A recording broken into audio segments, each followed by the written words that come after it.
सगळ्यांचं योजना फंडामध्ये आपण पुन्हा एकदा स्वागत करतो. बघा, या ठिकाणी कर्जमाफी संबंधित महत्त्वाची माहिती आपण बघतोय बघा.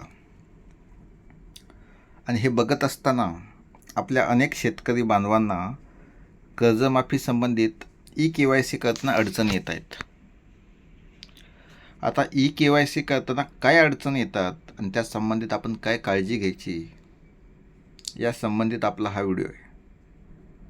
आता जे व्हिडिओ बघतायत कदाचित त्यांच्यासाठी हा व्हिडिओ उपयुक्त असेल हे मी सांगूही शकत नाही, पण त्या सगळ्या बांधवांना माझी विनंती आहे का त्या शेतकरी बांधवांपर्यंत आपला हा व्हिडिओ पोहोचला पाहिजे, ज्यांना खरंच या माहितीची आवश्यकता आहे.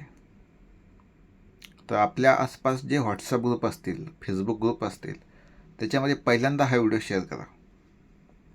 तर बघा, या ठिकाणी कर्जमाफी संबंधित KYC बाबत महत्त्वाची सूचना आहे.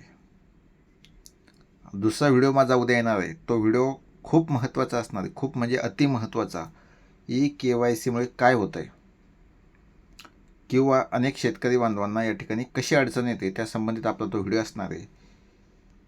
तो व्हिडिओ फक्त आणि फक्त KYCच्या कारणामुळे काय अडचणी येत आहेत त्यासाठी असेल. आता कर्जमाफी संबंधित आपण काय काळजी घ्यायची KYC करताना ते बघा, लक्षात घ्या पॉईंट.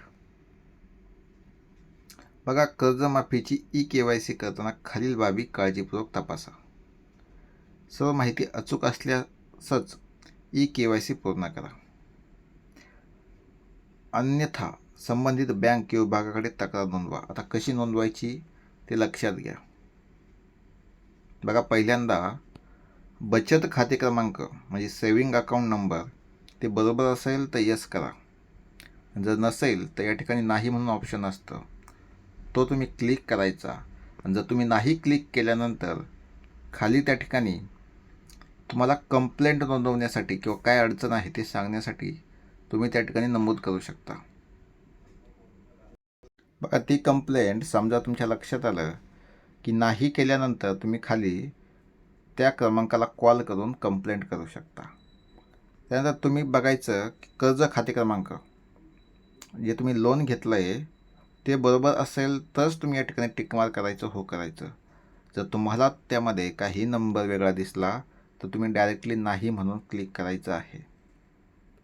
त्यानंतर कर्जाची थकीत रक्कम ती सुद्धा कन्फर्म करायची आहे, हे लक्षात घ्या. त्या ठिकाणी सुद्धा योग्य रक्कम असेल तरच क्लिक करायचं आहे यससाठी, नाही तर नाही करा.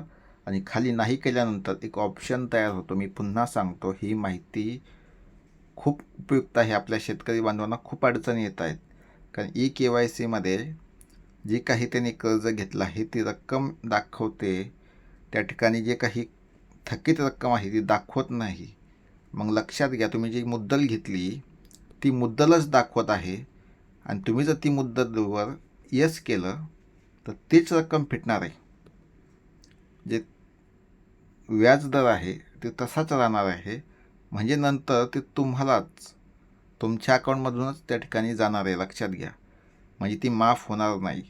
म्हणजे तुमचं कुणाचं 50,000 असेल किंवा कुणाचं 1,00,000 रुपयाचं नुकसान फक्त एका क्लिकमुळे होणार आहे, लक्षात घ्या. पुन्हा सांगतो आहे, हा व्हिडिओ आपल्या शेतकरी बांधवांसाठी खूप आणि खूप महत्त्वाचा आहे.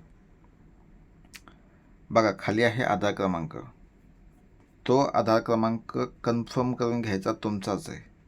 एकही अंक चुकीचा असेल त्या ठिकाणी डायरेक्ट नाही म्हणून जो ऑप्शन आहे त्याच्यावर क्लिक करा. बघा, फार्मर ID योग्य आहे का हे सुद्धा चेक करायचं आहे. बघा, आता KYCसाठी काय आवश्यक डॉक्युमेंट आहेत याच्यावर आपण व्हिडिओ बनवलेच आहे, पण पुन्हा एकदा शॉर्टमध्ये मी सांगतो. बघा, आधार कार्ड सगळ्यांनाच माहिती आहे. ज्या बँकेत कर्ज घेतले त्या बँकेच्या कर्ज खात्याचे पासबुक आणि लाभार्थींनी स्वतः उपस्थित राहून आधार बायोमेट्रिक प्रमाणीकरण करणे आवश्यक आहे. ते तर सगळ्यांनाच माहिती आहे, कारण स्वतः फॉर्म भरताना तुम्ही तिथं असणं आवश्यक आहे. आणि पुन्हा सांगतो की सर्व माहिती पडताळूनच KYC पूर्ण करायची आहे, हे पुन्हा लक्षात घ्या. चुकीची माहिती आढळल्यास तात्काळ संबंधित अधिकाऱ्यांकडे तक्रार नोंदवा. म्हणजे लगेच तुम्हाला जर इथे वाटेल ना की ही माहिती म्हणजे बचत खाते क्रमांक थोडाही आपला वेगळा आहे, लगेच तुम्ही त्या ठिकाणी तक्रार नोंदवू शकता.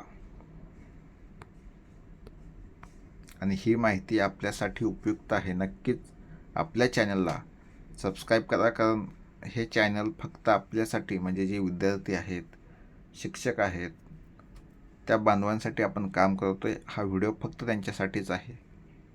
नक्की आपल्या चॅनल सबस्क्राईब करा. जय हिंद, जय महाराष्ट्र.